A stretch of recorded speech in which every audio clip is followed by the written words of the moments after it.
Halo Visioner, balik lagi bareng kita di Visi Talks.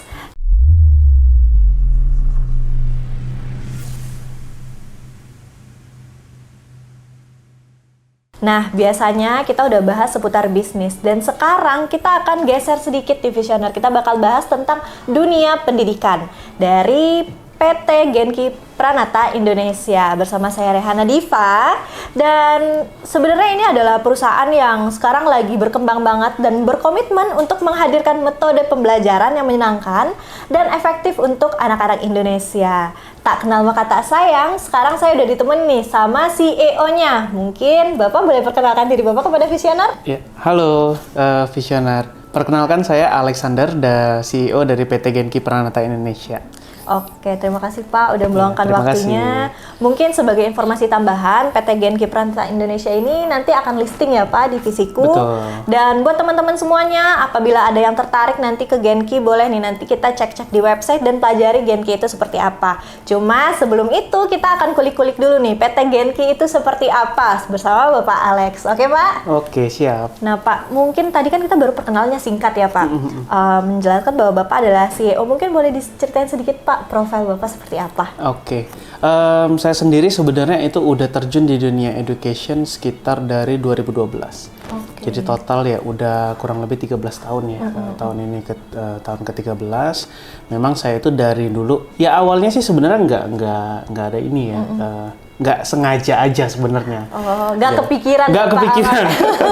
Karena di tahun-tahun itu kan memang edukasi gitu-gitu aja ya. Apalagi masih di bawah under 2020 education ya segitu-gitu aja. Belum banyak international school, national plus itu belum familiar. Terus juga memang di situ kita saya start itu memang lebih ke anak-anak SD memang awalnya. Ya, karena kan memang zaman dulu ya TK, preschool itu belum sefamiliar sekarang. Iya, betul-betul. Nah, jadi memang awalnya dari situ saya terjun ke dunia edukasi. Nah, memang ini titik poinnya kenapa itu akhirnya saya bisa terjun ke preschool ya, itu dari COVID. Oh, dari COVID. Benar. Kenapa? Pada saat COVID itu anak-anak perkembangannya kurang banget. Di rumah nonton YouTube. Akhirnya apa? Mereka perkembangannya itu nggak seperti kita dulu. Oke. Nggak ada main sama teman, nggak main pasir, nggak main lain-lain. Nah, di rumah aja main gadget ya Pak ya? Betul. Nah, itu yang buat mereka jadinya apa? Mereka nggak bisa ngomong, telat ngomong, 5 tahun nggak bisa ngomong, lain-lain. Nah, di situ saya akhirnya bersama tim saya lihat, oh ternyata ini perlu loh sekarang. Bener. Ya. Jadi memang perlu banget di tahun-tahun itu sepertinya harus dikenalin nih ke orang tua bahwa preschool atau pendidikan usia dini itu penting, gitu. Itu startnya kenapa sampai bisa ada Genki sih. Oke, nah Pak tadi menarik dengan kalimat COVID. Nah pada saat COVID itu berarti kita baru merintis ya Pak ya, Betul. Baru berdiri, baru merintis. Betul. Itu untuk pembelajaran gimana Pak? Apakah online atau memang kita ada langsung offline-nya nih Pak? Oke, jadi memang kita start itu di PT Genki sendiri saya didirikan itu 2020. Jadi di akhir 2020 pas bertepatan dengan COVID ya. Nah pada saat itu memang kita fokusnya nggak bisa nih anak-anak kita langsung kasih ke online. Kenapa? Balik lagi, ya mereka tiap hari nge-YouTube ya, jadi nggak ada beda nih kalau Genki hadir betul. Secara online sih saya rasa nggak ada beda. Jadi kita memang pending. Kita pending. Di awal-awal kita fokusnya apa? Kita buat dulu kurikulum kita, yang kita sebut sekarang GEM. Jadi memang Genki Early Mastery Kurikulum, memang itu kita rancang dulu selama 2 tahun. Jadi benar-benar kita trial, kita lihat, kita riset juga, kita juga tanya-tanya ke ahli juga. Jadi apa sih yang paling dibutuhin anak-anak start dari 1 tahun ini sampai 4 tahun tuh butuhnya apa, perkembangannya apa, step-stepnya nggak boleh lewat tuh. Jadi awalnya itu kita buat. Jadi 2022 baru kita selesai COVID, kita launching offline class. Oh, itu ada berapa Pak pada saat launching itu langsung berdiri beberapa atau ada satu dulu nih induk ya? Kalau kita pertama kali satu tetap. Jadi induknya satu dulu. Kenapa? Itu juga tantangan. Kenapa? Baik lagi orang belum familiar dengan namanya pendidikan usia dini. Belum lagi ya pada zaman kita habis COVID kan memang sosial media lagi naik ya. Betul. Banyak banget tuh yang nggak setuju dengan pendidikan usia dini. Banyak banget di luaran ya psikolog anak lain-lain. Tapi balik lagi pertanyaannya adalah ya kita memang membantu yang butuh aja. Kalau nggak butuh nggak usah. Nah itu kita tim Genki, jadi di tahun-tahun awal kita hanya ada satu dan kita fokusnya apa? Konsultasi. Jadi kita bukan gitu. rekrut murid, konsultasi orang tua. Datang free konsultasi. Anaknya coba. Jadi trust-nya dapet ya Pak? Bener, jadi memang kita malah 3 bulan awal kita nggak ada murid. Wah, 3 bulan awal nggak ada murid. Nggak ada murid. Itu gimana Pak karyawannya? Guru-gurunya gimana dong Pak? Iya, kan Apa belum ada gurunya nih Pak? Gurunya udah ready semua. Wow. Karena kan tim memang kita dari 2020 kita udah bentuk. Jadi memang iya kita spend lah. Kita spend money nggak apa-apa. Memang karena fokus kita apa? Balik lagi. Edukasi yang kita lihat itu kebanyakan itu based on business aja. Sedangkan kita Genki nggak mau. Iya, iya. Karena bagi saya dan tim, ya edukasi itu bukan sekedar bisnis, tetap ada bisnisnya supaya dia bisa running terus ya. Tapi balik lagi di situ kita ada sosialnya, kita ada misi kita memang mau educate masyarakat dan yang paling penting di Genki itu kita merasa kok sekolah yang bagus itu mahal banget. Iya. Nah di sini yang kita memang lihat oh ya udah Genki mau hadir sebagai sekolah yang bagus dan affordable. Nah Pak tadi terkait dengan kurikulum nih Pak, ada nggak sih Pak perbedaan kurikulum yang Genki bikin nih dibanding dengan kompetitor-kompetitor lain? Oke, nah kalau kurikulum sebenarnya kalau kita lihat, kalau orang awam melihat akan mirip-mirip aja sebenarnya so far. Tapi di sini kita tekankan di Genki, kita enggak hanya, karena kalau dulu sekolah itu fokusnya kognitif aja ya, baca tulis hitung aja, pokoknya anak bisa baca, bisa tulis, bisa berhitung, udah fokusnya itu. Sedangkan kita lihat anak sekarang nggak gitu, kreativitinya dari mana kalau nggak diajarin, karakter buildingnya di mana. Benar. Terus mereka sejak zaman COVID mereka itu kurang banget di sensorik dan motorik. Iya betul. Nah itunya nggak ada, jadi kita isi semua kekurangan mereka. Jadi game ini memang kita buat itu bisa adaptasi dengan murid-murid yang berbeda-beda. Oke. Jadi nggak gitu-gitu aja gitu loh. Jadi memang kalau muridnya case-nya seperti ini, kita bisa implementasinya gini, caranya gini. Nah, itu yang bedain kita dengan tempat lain ya. Karena memang bukan murid yang ngikutin sekolah, tapi kurikulum kita bisa ngikutin muridnya. Iya Gitu. betul, sesuai dengan gimana nih kebutuhan pada saat ini. Tapi fun fact sedikit Pak, aku punya adik kecil, 5 tahun, dia mau masuk SD nih. Nah kan kita nyari tahu nih, kisi-kisi masuk SD gimana sih? Benar. Kreativitas itu benar-benar penting tau Pak, karena pada saat tes masuk SD, mereka disuruh tes lipat baju Pak.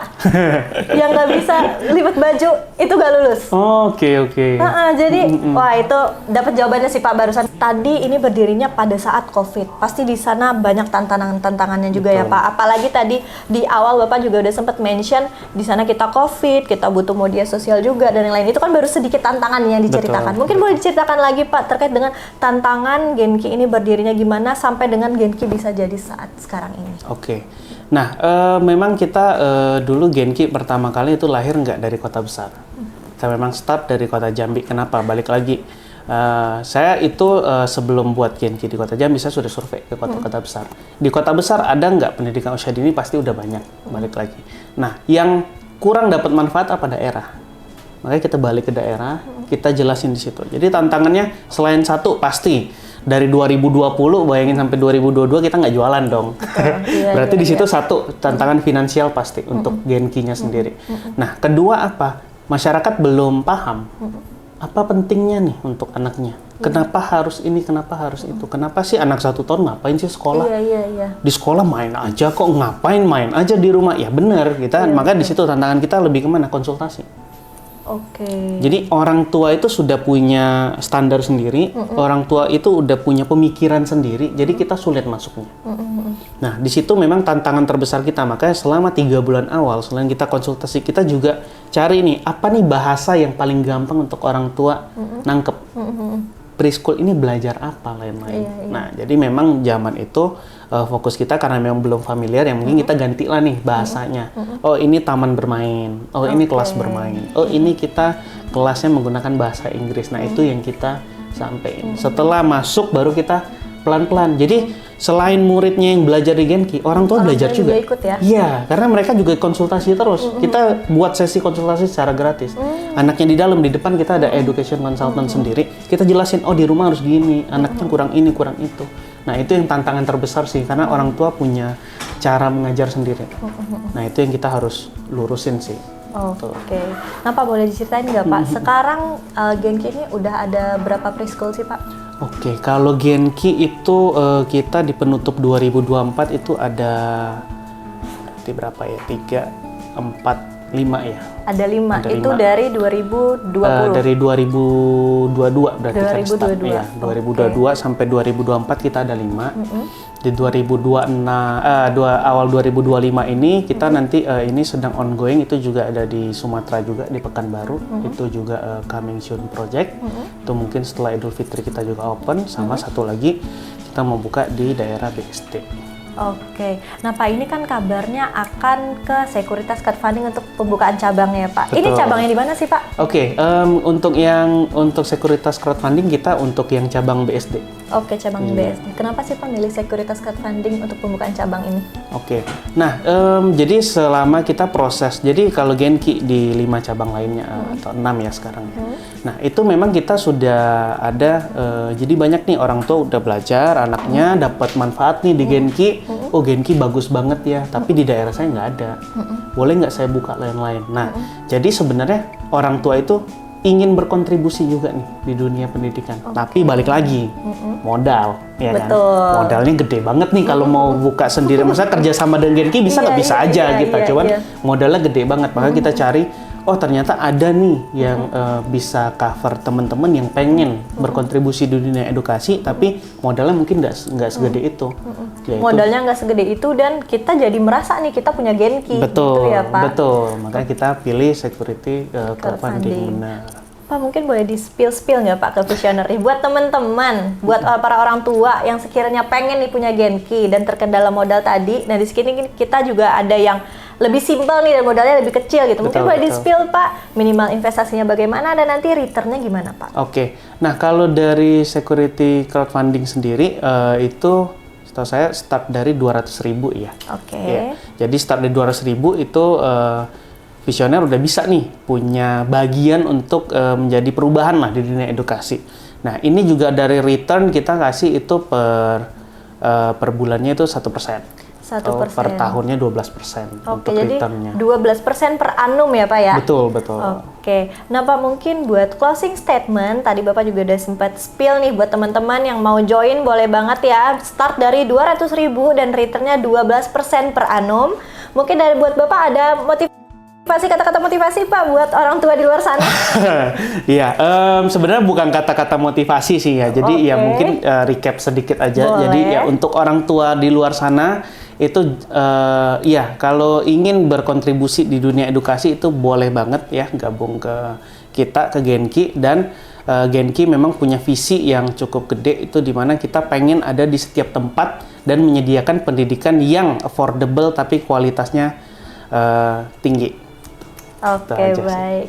Itu dia teman-teman obrolan kita terkait dengan Genki bersama dengan Pak Alex. Sampai jumpa di podcast selanjutnya. Bye! Bye!